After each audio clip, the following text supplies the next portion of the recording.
Gürcüstanda Azərbaycan dilini tədris edən müəllimlər üçün ixtisas artırma təlimləri təşkil ediləcək. Bu barədə ASTV Xəbərin Gürcüstan bürosuna açıqlamasında Tbilisidə səfərdə olan Elm və Təhsil naziri Emin Əmrullayev deyib. Nazir pedaqoqların peşəkarlıq səviyyəsinin mühüm olduğuna diqqət çəkib.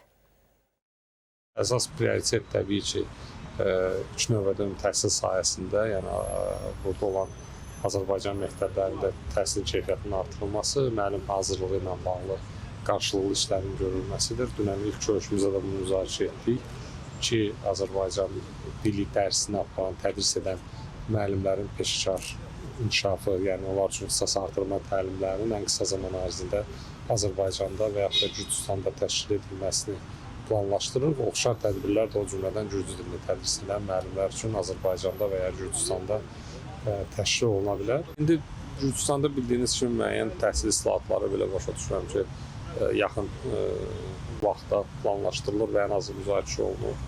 Biz də bu prosesləri izləyirik və əsas məsələ həyata keçiriləcək buradakı islahatların bizim tədris planları ilə uyğunlaşdırılmasıdır.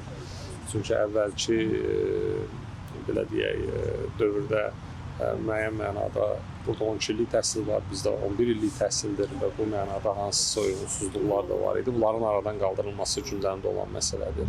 Eyni zamanda düşünürəm ki, dediyiniz kimi Azərbaycan dili dərslikləri Azərbaycandan göndərilir və mütəmadi olaraq bizdə olar Azərbaycanda dəyişir, amma buna uyğun olaraq burada müəllim hazırlığı da ona uyğun olmalıdır. Yəni müəllimin də peşəkarlıq səviyyəsi dərslikdən az vacib deyil. Yəni hətta deyərdim ki, qat-qat daha çox vacibdir.